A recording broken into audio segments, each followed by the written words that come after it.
Olá! Começa agora a Rede Escola Notícias da Educação. Nesse espaço, professores, estudantes, organizações da sociedade civil, pais e familiares e toda a comunidade escolar têm a oportunidade de conhecer iniciativas de destaque na educação brasileira que têm mudado a realidade de muitas pessoas. Hoje vamos saber, por exemplo, que lugar de mulher é no laboratório, em sala de aula e fazendo pesquisa científica. Olha, que maravilha! E vamos conhecer também um curso que prepara professores para identificar estudantes com altas habilidades. E tem mais!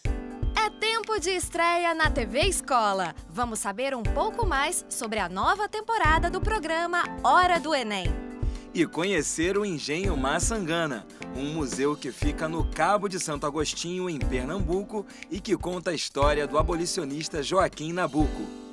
Normalmente, uma pessoa curiosa, muito criativa, que aprende tudo muito rápido e que tira qualquer coisa de letra, tem grande chance de ser uma pessoa com altas habilidades ou superdotada. Mas é um desafio para a educação no Brasil promover o desenvolvimento desses estudantes. Segundo o último censo escolar, eles são cerca de 16 mil em todo o país. Mas o que muita gente não sabe é que possuir essas altas habilidades não torna o indivíduo um gênio em todas as áreas do conhecimento. Por exemplo, uma pessoa pode ter uma alta habilidade na área de linguagens, mas pode também apresentar dificuldade na área de exatas e vice-versa. Vamos ver na reportagem a importância de se ter professores capacitados em sala de aula para identificar e incluir esses estudantes. Segundo o último censo escolar do Instituto Nacional de Estudos e Pesquisas Educacionais Anísio Teixeira, foram identificados 15.995 estudantes com altas habilidades em todo o Brasil, número que ainda não alcança todos os que possuem alta habilidade. Eu via meu filho, entendeu, como um problema, né, entre aspas. Eu ficava meio que, ai meu Deus, o que eu faço? Eu não sabia nem lidar, né, com essa questão da superdotação.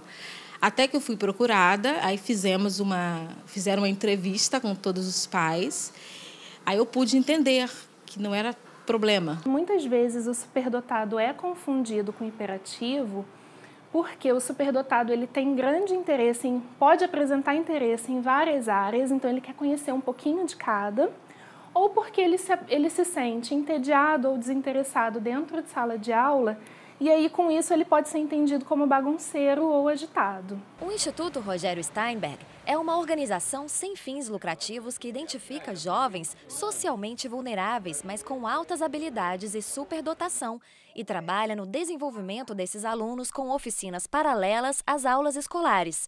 Foi o que aconteceu com Gabriel, nascido e criado na comunidade do Morro Chapéu Mangueira, no Rio de Janeiro. Eu era bagunceira, assim, eu confesso. Mas depois que eu entrei no instituto, eu fiquei na linha. O processo de identificação pode ser feito pelo próprio aluno, por seu professor, por sua família ou por seus colegas. O serviço é público e faz parte da educação especial que visa integrar ações da escola regular e atendimentos da educação para alunos com deficiência, autismo ou superdotação. O professor, ele é um elemento importante dentro desse processo. Então, ele precisa ter conhecimento sobre altas habilidades, superdotação, para que ele possa encaminhar esse processo que às vezes passa despercebido pela família. Aqui, na Universidade Federal Fluminense, 2 vezes por ano, acontecem atividades da Escola de Inclusão. São oficinas com alunos superdotados identificados pela própria universidade e formação de professores com aulas práticas, tanto com profissionais da rede pública quanto particular. Aqui na UF, o que a gente faz é apresentar para esses professores da rede pública e privada novidades no mundo no que tange altas habilidades de superdotação, que hoje é muito estudado. Isso trouxe uma demanda na formação dos professores. O professor precisa conhecer. Então, ele tem na sala de aula um grupo de alunos que tem muita dificuldade de aprendizagem. E ele tem uma criança precoce. Então, quando ele vê o aluno com muita facilidade, em contraste com uma turma com muita dificuldade, naturalmente ele pensa, esse vai sozinho. Com ele eu não preciso me preocupar. Então, normalmente, eu trabalho com os professores tentando identificar o talento dos seus filhos. Porque na hora que eles identificam os filhos, eles são capazes de fazer a transferência para o filho dos outros.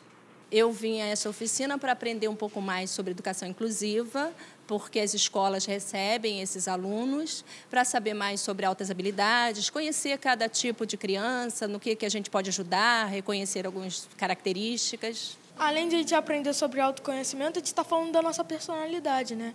Falamos como nós agimos, como nós somos. Desde pequenininho gostava de fazer partitura, ficava fazendo baldinhos de bateria, ficava assistindo show de músicas clássicas, de clarinete. Eu gostava desde pequenininho. Eu acho que pode me melhorar de tal forma que eu posso ser um grande músico, igual um Beethoven, ou posso ser um mero maestro na marinha, tocar na marinha, ser um grande matemático ou engenheiro, talvez ir até para a NASA, né? Foi uma experiência nova pela lida com as crianças e depois uma questão de me aprimorar, porque eles um dia vão ser meus alunos. Ainda quando criança, ao observar os estudos de matemática da irmã mais velha, Helena conta que surgiu uma paixão súbita por raiz quadrada. A partir daí, seus pais averiguaram sua alta habilidade em exatas. Muitas meninas são inteligentes ou têm a superdotação e não mostram isso. Pelo fato de que, se eu for inteligente, não vai ter ninguém interessado em mim.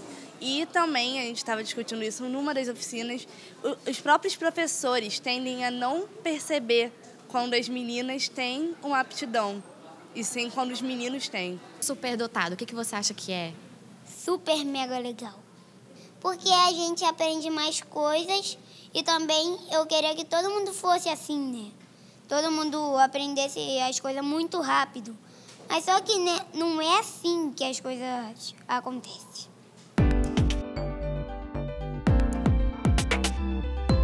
Acho muito bom que incluam todas as pessoas com todos os tipos de deficiência possível, porque assim vai fazer com que nossa sociedade, nosso país seja mais aberto e muito mais social.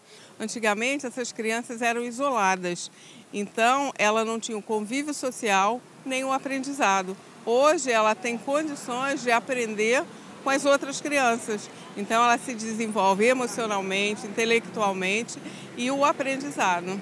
Eu acho que poucas escolas estão preparadas, uma delas não tem nem acessibilidade. Por exemplo, citando aqui como exemplo, na instituição não tem espaço para um cadeirante subir. Eu acho que principalmente a minha escola tem sim estrutura para receber esses alunos. A gente acha que tem até uma unidade especial para receber esses alunos. O que falta é verba do governo para pagar professores para atender esses alunos, que precisam de uma atenção especial. Eu acho muito importante porque todos os alunos, todos os seres humanos precisam ter condições de ir para uma escola. Eles precisam aprender e nós precisamos incluir. Tem escola que tem condição de receber e tem escola que não tem condição de receber. Pelos fatos, porque também não é só a escola que tem esse valor. Também tem que ver como que os alunos dessa escola vão receber esse aluno, como que ele vai ser tratado, porque muitos desses alunos hoje em dia sofrem bullying. Eu acho muito importante para as pessoas, para os alunos mesmo, já irem se acostumando, para entenderem isso como algo normal, porque tem muitos ainda que tem muito preconceito. Então eu acho bom para já ir se adaptando. Ernesto, Oi. Quem disse que física, química, matemática, astronomia não é coisa de mulher? Com certeza não fui eu, Clarice. E a história está aí para comprovar que não é bem assim. Mesmo ainda sendo pequena, a participação do número de mulheres nessa área, isso vem se modificando. Eu soube, inclusive, que a Gabi, nossa repórter, entrevistou mulheres que se reuniram para falar sobre a crescente presença feminina na área das ciências exatas. Vamos ver. As mulheres vêm conquistando espaço em diversas profissões, mas na área das exatas, elas ainda são uma minoria. Este é um problema mundial que tem em alguns países avances mais grandes, mais importantes que em outros. Y esto tiene que ver con recursos que algunos países disponen ya para este tema, leyes, acuerdos. Para discutir as razões que afastam as mulheres dessas profissões e trocar soluções, foi organizado o evento Elas nas Exatas, com seminários e diálogos de projetos que acontecem por todo o país. Ter pelo menos metade das mulheres em posição de poder em todos os campos. As meninas e os meninos têm que ter as mesmas oportunidades, os mesmos direitos e fazer as mesmas questões dentro de casa. As mulheres sempre pensamos que a gente não é boa para matemática, que a gente não é boa para exata, que a gente é boa para pedagogia, que a gente, e sem desmerecer, que a gente é boa para aquelas profissões que cuidam dos outros. Mas por que não homens também? E por que não mais mulheres na ciência e mais homens nas profissões de cuidado? Essa é a pergunta. Vamos ter um equilíbrio. Se o número de mulheres é baixo, o número de mulheres negras é ainda menor. A gente estuda numa escola que tem um modelo de ciência que é branco, masculino, europeu, hegemônico, né, eurocêntrico. E aí a gente não se encontra dentro da escola. Onde estão as referências que dialogam conosco, né? Na União Europeia já há normativas, ¿no?, que têm que ver com cuotas inclusive o con cambios en las evaluaciones de los proyectos, los sesgos, que se llaman los sesgos de género en las evaluaciones de la producción científica de mujeres y varones, o promoción para que las mujeres estén dirigiendo proyectos y no sean solamente parte de los equipos. A primeira programadora foi Ada Lovelace. As mulheres eram programadoras, de repente os homens foram para a programação e as mulheres deixaram de ser programadoras, mas elas estão, tá? E nós podemos ver nesse filme onde as mulheres negras são todo poderosas. Nós temos também uma mulher que criou o programa de dos Apolos, etc, etc. Nós temos Marie Curie, nós temos muitas mulheres, tá? O que acontece é que elas não estão visíveis. E quando se pensa em cientista, ou se visualiza, um cientista sempre vai ser homem e vai ser branco, vai ser Einstein. A tecnologia está em expansão, né? Tem mais áreas. Então, a mulher, ela se capacitando na área da tecnologia e das exatas, ela vai conseguir inserção em áreas que ela não tem acesso. E aí isso vai fazer com que ela se desenvolva, né? A gente tem dois problemas. Um é de que poucos brasileiros ou brasileiras optam pelo caminho da ciência. Para a gente desenvolver o país, nós precisamos de pessoas atuando na área de ciências. E ainda tem um recorte muito mais duro, que é de gênero, né, em que as mulheres não veem essa como uma carreira propícia para elas, em que elas possam realmente trabalhar. Então, do nosso ponto de vista, a gente precisa desmistificar de que ciência não é um lugar da mulher. É um lugar da mulher, é um lugar onde ela queira estar, e que a mulher pode trazer muitas contribuições para a ciência. Então, é fundamental que ela esteja lá.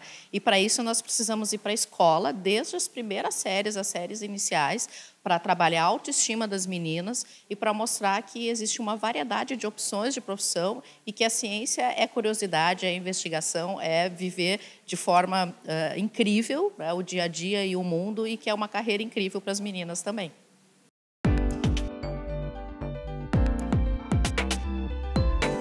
As pesquisas científicas independentes da área são de suma importância para o desenvolvimento da sociedade. O resultado de muito estudo e testes é revertido em informações e benefícios para a população. Por isso, é imprescindível dar condição e apoio aos pesquisadores, principalmente abrir portas para os mais novos nessa caminhada. A experiência de alguns acrescenta muito aos que vêm, e a vivacidade e as novas formações dos que vêm continuam acrescentando para alguém como eu, que já estou há longo tempo na estrada da pesquisa.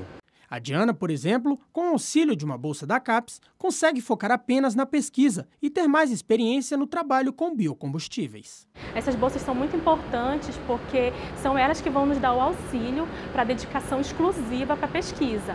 Até porque a pesquisa ela exige da gente assim, uma quantidade de horas bem grande. Então, a gente precisa ter esse auxílio para que o foco fique todinho dedicado mesmo para o desenvolvimento científico.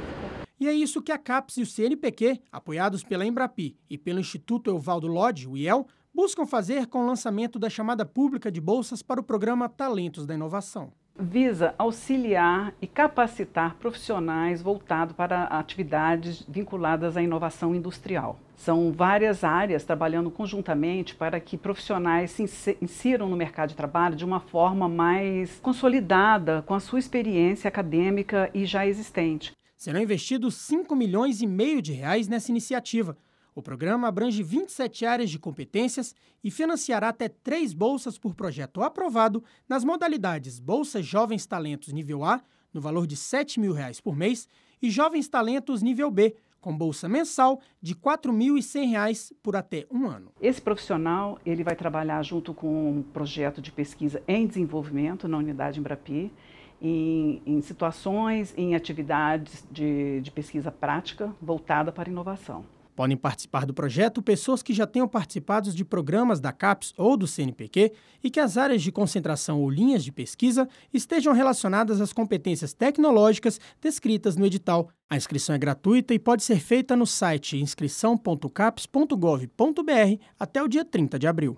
A cultura brasileira que vem dos engenhos de cana-de-açúcar do período de dominação portuguesa. No Nordeste, alguns funcionam como museus, abertos a visitas de turistas e estudantes. Outros oferecem hospedagem e atividades, como hotéis fazenda. E a nossa equipe, Ernesto, foi conhecer um desses engenhos em Pernambuco, que tem uma grande importância histórica, o engenho Maçangana, onde o abolicionista Joaquim Nabuco viveu seus primeiros 8 anos. Esse engenho, além de guardar o modo de vida da Casa Grande do século XIX, também funciona como um espaço de formação. Vamos ver. No Brasil, a sociologia nasceu com a publicação dos estudos de Gilberto Freire em 1933 sobre a importância da Casa Grande Senzala na nossa formação sociocultural. E ele ainda propôs, em 1948, ao Congresso Nacional, a criação de um Instituto de Pesquisa Social, em comemoração ao centenário do abolicionista Joaquim Nabuco. Quase 70 anos depois, o engenho Maçangana, onde passou a infância, faz parte do acervo, não mais do Instituto, mas da Fundação Joaquim Nabuco Fundage. A gente pode dizer que ele praticamente só perdurou e virou patrimônio devido a Joaquim Nabuco ter morado aqui até os 8 anos e ter virado uma importante figura política, intelectual, enfim, ter defendido algumas causas nobres, entre elas o abolicionismo. Esse espaço teve vários usos ao longo dos anos, além de ser engenho, foi sede de cooperativa de trabalhadores rurais. Num dado momento, nos anos 70, o INCRA faz essa doação ao governo do Estado e em 84 ele passa para ser da Fundação Joaquim Nabuco. Só que inicialmente ele ainda não era visto como patrimônio. Nos anos 70 ele chegou a ser um museu, com o acervo do Museu do Estado de Pernambuco. Toda a política do governo federal ligado à reforma agrária, desde os anos 60, no governo João Goulart, até o governo FHC, Fernando Henrique Cardoso, sempre esse espaço era utilizado. Só em 2010, com o centenário do falecimento dele, é que se volta a ter essa imagem do engenho Maçangana como museu, e aí se pensa nessa reconstituição histórica das salas e como guia dessa visita o Joaquim Nabuco através do capítulo Maçangana do livro Minha Formação. Então, se você reparar, tem os totens que tem trechos do livro, na capela também, quando ele fala da madrinha, do som do sino, quando vai anunciando a morte da madrinha, o enterro. Todas essas memórias, ele já é um senhor de idade, relembrando a infância. Talvez isso aqui é uma reconstrução de um engenho do final do século XIX, não necessariamente da época que ele viveu aqui. Ele viveu aqui nos anos 50 do século XIX. Os móveis eram outro estilo, a própria casa, a arquitetura da casa era uma outra. Então, se utilizou de móveis do final do século XIX, já para também ter esse diálogo com a arquitetura da casa. O engenho Maçangana fica no município de Cabo de Santo Agostinho, a cerca de 40 quilômetros do Recife. Além de ser extensão do Museu do Homem do Nordeste, da Fundage, tem papel importante na formação e profissionalização de jovens da região. Comecei como estagiária, depois de 2 anos surgiu a oportunidade de ficar aqui como monitora. A história sempre foi minha paixão e eu vinha no engenho por ser próximo, por fazer parte da história também da minha cidade, um local que eu podia engrandecer o meu estudo e o meu desenvolvimento acadêmico também. Porque a gente trabalha aqui ajuda muito as pessoas a entenderem os processos sociais, entender como é que a gente chegou na sociedade atual. A gente parte por um período de treinamento para poder aprender a lidar com visitantes ou situações que possam acontecer. É incomum no Brasil a gente ter profissionais mesmo assim, sabe, que trabalham mesmo no museu. Geralmente é estágio, acabou o estágio, não tem mais o que fazer. Então, essa profissionalização, acho que a principal colaboração é essa, a experiência de quem já está aqui há mais tempo, acabar contribuindo na formação dos estagiários. Afinal, o estágio é isso, né? O estágio ele é um momento de contribuição. O primeiro estágio que eu tenho que conversa um pouco com minha área, sabe? Tanto na parte de conversar com as causas sociais, que remete à questão dos negros, indígenas, porque esse espaço aqui remete a essa memória. É o primeiro contato que eu também tenho com a parte educativa, que, querendo ou não, complementa o meu curso. E tem novidade na nossa casa. Nesta segunda-feira, 9 de abril, a TV Escola estreia a nova temporada do Hora do Enem. E eu estive no estúdio onde é gravado o programa aqui na TV Escola. Conversei com o Lande, apresentador, com uma das professoras que participaram da gravação, com o diretor Renato de Paula e com o gerente de conteúdo Valmir Cardoso. E já te adianto uma coisa, vai ter muita novidade por aí. Vejam só. Se você quer se preparar para o Exame Nacional do Ensino Médio, seu lugar é aqui. O programa Hora do Enem estará de volta no próximo dia 9 de abril e você não pode perder as novidades que a TV Escola vai trazer para você. Podem ter certeza que o novo formato está bem mais dinâmico, a gente tem brincado mais, está aproximando mais a linguagem da galera daí de casa para poder realmente conversar diretamente com vocês. E, cara, eu estou muito ansioso. Já foram mais de 300 programas e parece que é o primeiro. O Hora do Enem é um programa bastante dinâmico. A gente sabe bem por causa do Lande, por causa da interatividade que já há com os alunos. Para esse ano, a gente tem um cenário bastante diferente, com uma janela que interage com as pessoas.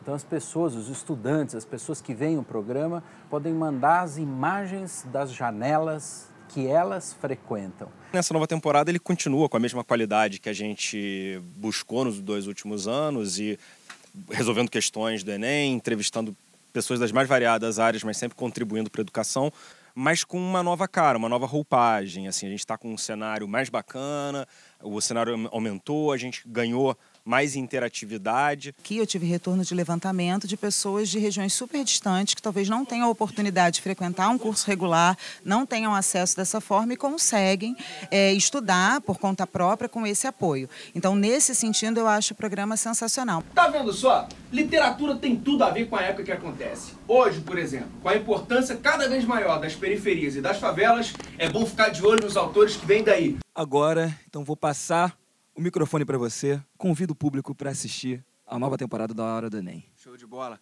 Valeu, Ernesto. Aí, galera de casa, queria convidar todos vocês aqui a acompanhar a nossa nova temporada do Hora do Enem. Já passamos os 300 episódios e temos muito mais para vocês. Agora com tela interativa, sabe? São 2 blocos, o formato mudou. Então, assim, vem com a gente que vai ser muito bacana. Estudar e correr atrás do nosso sonho de fazer uma boa prova e principalmente adquirir conhecimento. Beleza? Espero vocês aqui no Hora do Enem. Valeu? E termina assim a nossa revista Rede Escola Notícias da Educação, que teve como destaques nessa edição a participação da mulher nas áreas científicas e a importância da capacitação de professores na identificação e na forma como educar crianças com altas habilidades em sala de aula. Isso mesmo, e nós vimos também a opinião de estudantes sobre a importância da inclusão de alunos com deficiência. As novidades do programa Hora do Enem para esta nova temporada e conhecemos o engenho Maçangana de Joaquim Nabuco, em Pernambuco. E você já sabe, mas não custa lembrar, não é mesmo? O Rede Escola pode ser visto na internet no site da TV Escola, tvescola.org.br, e também na TV às sextas-feiras, às 19 horas, aos sábados, às 4 da tarde, aos domingos, meio-dia, e às segundas-feiras, ao 12:30. A gente fica por aqui e até a próxima. Até, tchau!